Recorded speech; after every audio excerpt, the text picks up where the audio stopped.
हरे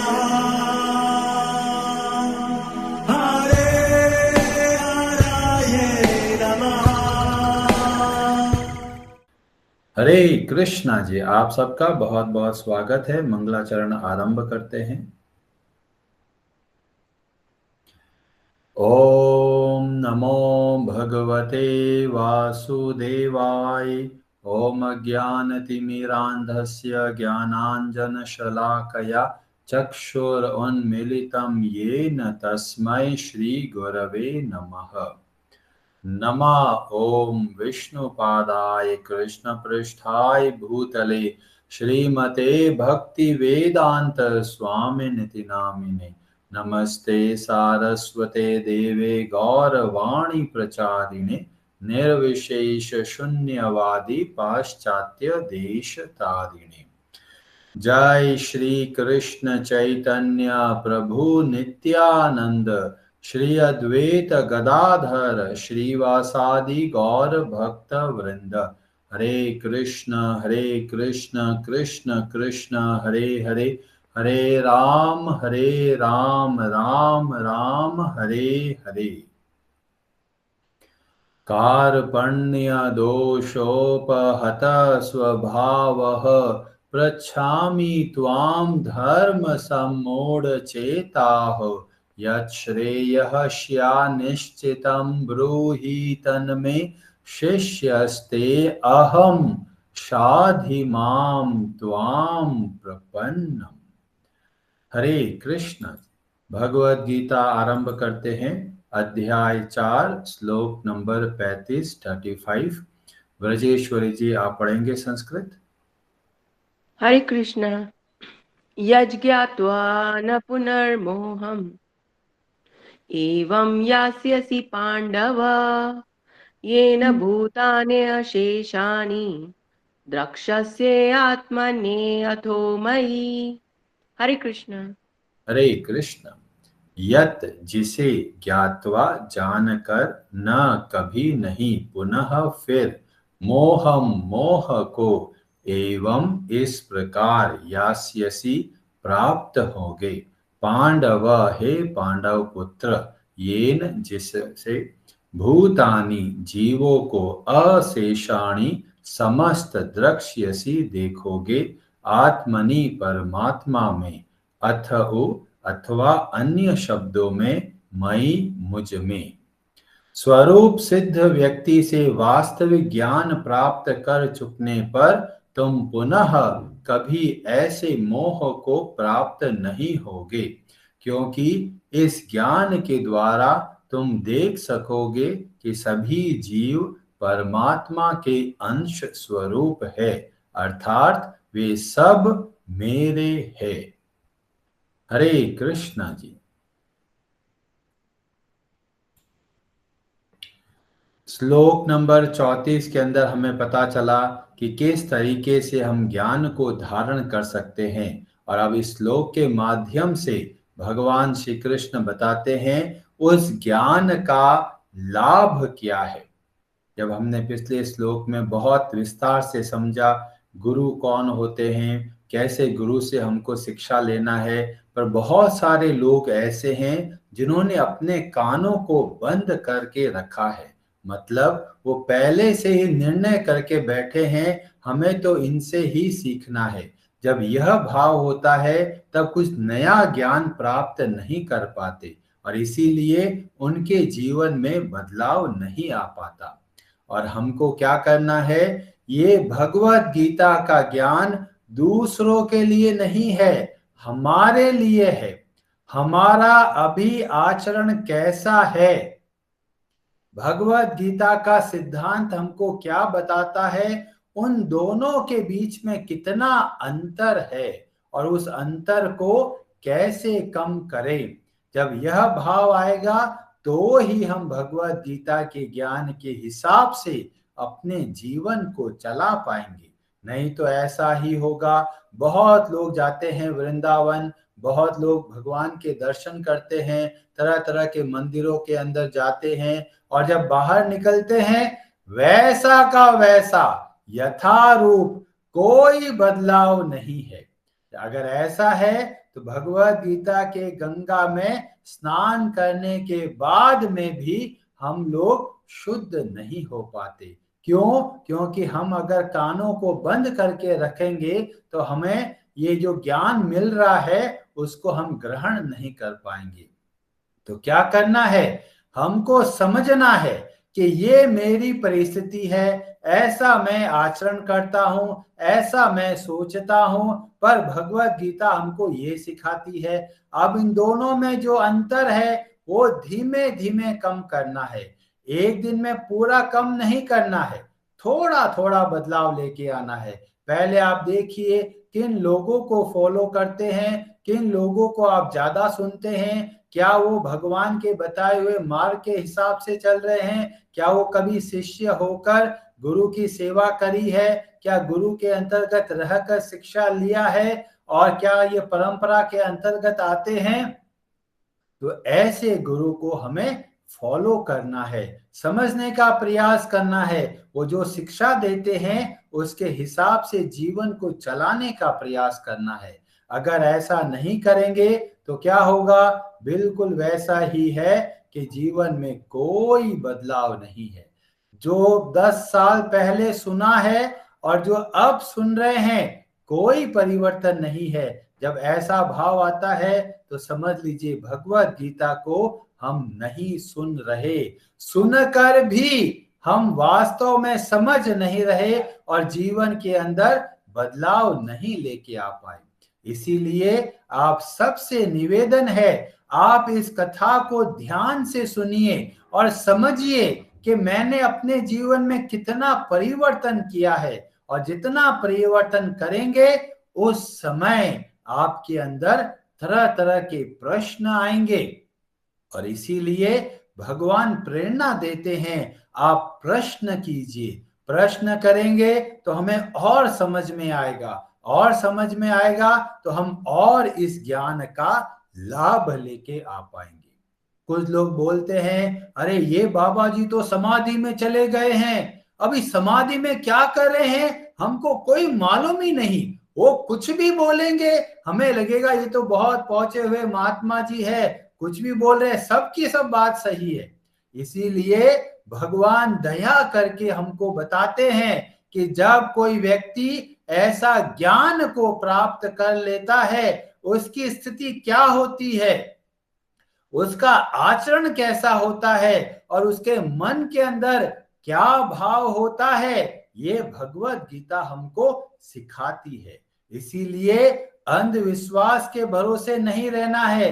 कोई कुछ भी बोले तो पहले हमको चेक करना है, क्या ये शास्त्र के आधार पर है, क्या ये भगवत गीता के ज्ञान के आधार पर है या नहीं।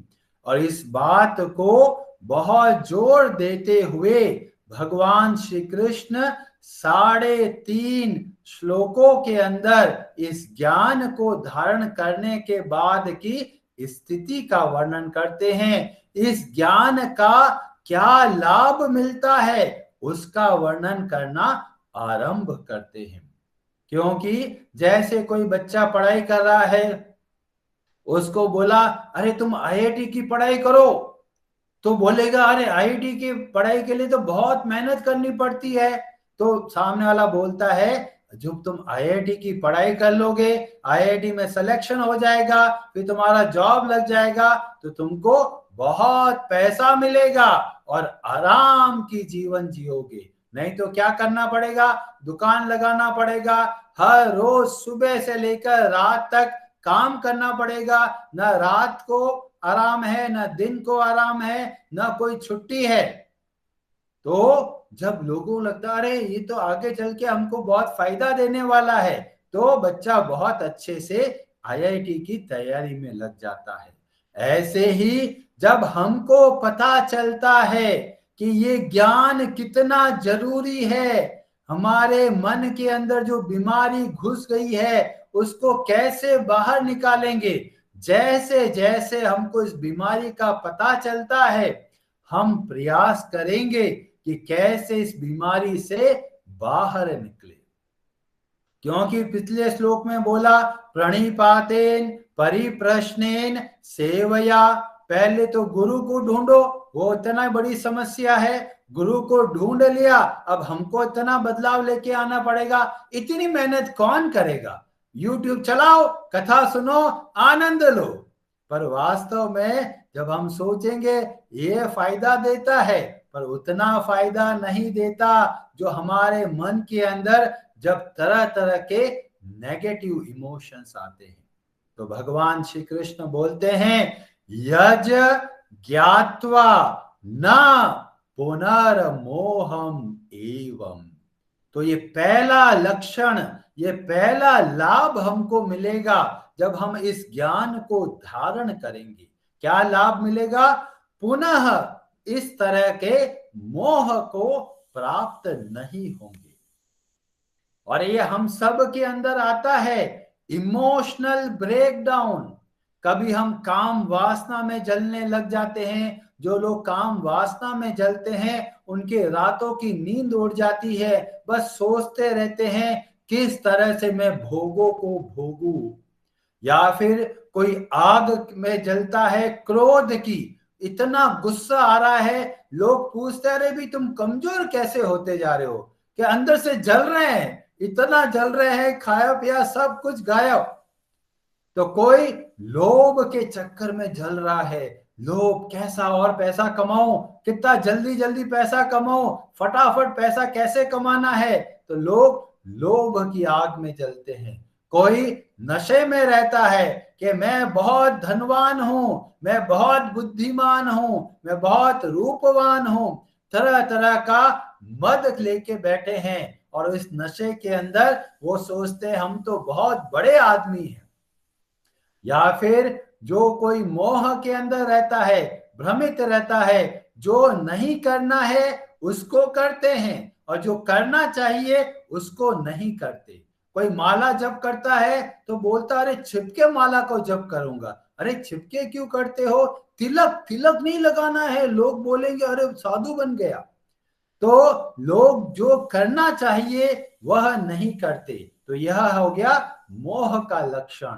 और सबसे सूक्ष्म होता है जिसको बोला गया मात्सर्य, द्वेष का भाव। और ये सब जगह पे देखने को मिलता है। घर में छोटी छोटी बातों पे लड़ाई होती रहती है, एक दूसरे पर दोष देते रहते हैं, तुमने ऐसा कर दिया, तुमने ऐसा नहीं किया। ये सब के सब किसके लक्षण है? मात्सर्य का, द्वेष के लक्षण है, जो दूसरों के अंदर अच्छाई नहीं देखने देता।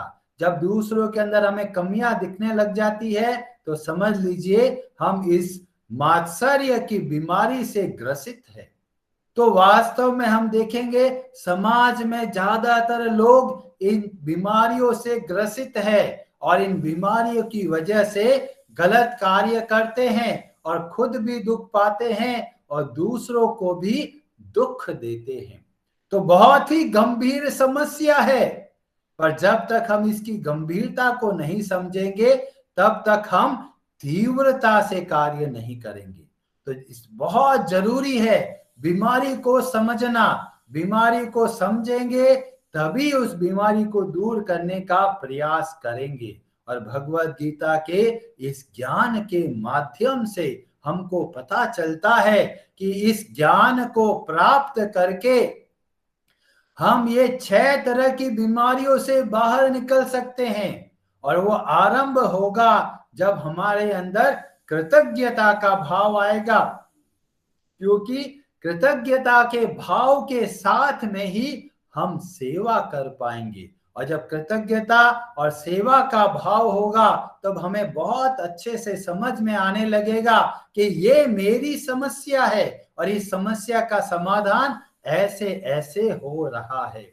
इसीलिए आप लोग देखेंगे कि जब कोई भगवत गीता का ज्ञान ग्रहण करने के लिए तैयारी करता है या फिर भक्तों का संग करता है, धीमे धीमे बहुत सारे उनके जो अवगुण होते हैं वो दूर होने लगते हैं। कई ऐसे लोग हमें देखने को मिलता है, इतना गुस्सा करते थे, फोटो के अंदर देखते थे तो ऐसा लग रहा था फोटो के अंदर भी इतना गुस्सा है, पर जब वो भगवान के नामों का जप करने लगे, जब वो भक्तों का संग करने लगे, और अब देखते हैं इतना बदलाव आ गया। बदलाव आएगा, अवश्य आएगा, क्योंकि भगवत गीता का ज्ञान परिवर्तन लेके आता है। यह एक ट्रांसफॉर्मेटिव लिटरेचर है और ये ज्ञान जैसे जैसे हम धारण करेंगे, हम देखेंगे ये बीमारियों से हम बाहर निकल पा रहे हैं। तो सबसे प्रमुख लक्षण दिखेगा हमारे आचरण में। बहुत लोगों को पूछते हैं, बहुत तरह तरह का ज्ञान लेके बैठे हुए हैं, पर जब उनके आचरण में देखते हैं तब हमको पता चलता है बाहर से बस केवल बोलते हैं। जब जीवन में संकट आ जाता है, जीवन में बीमारी आ जाती है, जीवन में दुख आता है, परेशानी आ जाती है, उस समय उन व्यक्ति का क्या आचरण है उससे हमको पता चलता है कितना ज्ञान को धारण किया है। कई लोग तोता बनकर बैठे हैं, बोलने का बटन दबाया धड़ाधड़ बोल देंगे, पर जो जीवन में आचरण लेके आते हैं तब ही हमें इसका लाभ देखने को मिलता है। और ये सब आरंभ हुआ था एक मूल समस्या की वजह से कि हम संसार में दुख क्यों पाते हैं। तो भगवान बताते हैं जब हम कर्म करते हैं उसका तरह तरह का परिणाम मिलता है और परिणामों की वजह से हम सुखी और दुखी होते चले जाते हैं। और फिर भगवान बताते हैं कि इन कर्मों के बंधनों को कैसे हटाएंगे। तो बताते हैं गत संगस्य मुक्तस्य ज्ञानावस्थित चेतसः। जब ज्ञान में स्थित होकर और यज्ञायाचरतः आचरण करेंगे, पर जो मन की स्थिति कैसी है, ज्ञान में स्थित होकर। तो यहाँ पर हमको आचरण में बदलाव दिखेगा कि जो पहले हमारा इमोशनल ब्रेकडाउन हो रहा था, क्या वह अब कम हो रहा है? क्या हमारा मन शांत और स्थिर हो रहा है? क्या अभी भी हम भोगों के पीछे भाग रहे हैं? अभी भी मन्नत मांगने के लिए भाग रहे हैं? तरह तरह की मन्नत मांगते हैं, 16 सोमवार आने वाला है ये करेंगे, नवरात्र आने वाला है ये करेंगे। देखेंगे हम कितना मन्नत के पीछे भागते चले गए। जब हम सोचते हैं अरे ये माँ है, देवी दुर्गा है, माँ को बिना मांगे ही माँ अपने आप ही सब कुछ दे देती है, फिर मन्नत क्यों मांगना? पर फिर भी लोग सोचते हैं शायद वो भूल गई तो क्या होगा, वो जगत जननी है, वो माँ है, उनको सब पता है कि हमारे लिए क्या आवश्यक है। इसीलिए कामनाओं के अधीन होकर जीवन को नहीं जीना है। जितनी कामनाओं के अधीन रहेंगे हम दुख पाते रह जाएंगे। तो ये पहली लाइन हमें समझ में आ गई कि इस ज्ञान का लाभ हमारे आचरण में देखने को मिलेगा। ऐसे कई लोग बैठे हैं, मेडिटेशन कर रहे हैं, उससे हमको पता नहीं चलेगा कि कितना ज्ञान को धारण किया है। इसीलिए उनका आचरण को देखना बहुत जरूरी है। जब आचरण को देखेंगे कि इतनी विपत्ति आने के बाद भी उनके जीवन में कितना बदलाव है, कितनी स्थिरता है, उससे हमको पता चलता है कि यह व्यक्ति ज्ञानी है या नहीं। हरे कृष्णा जी, आप सबका बहुत बहुत धन्यवाद। हरे हरे नमः।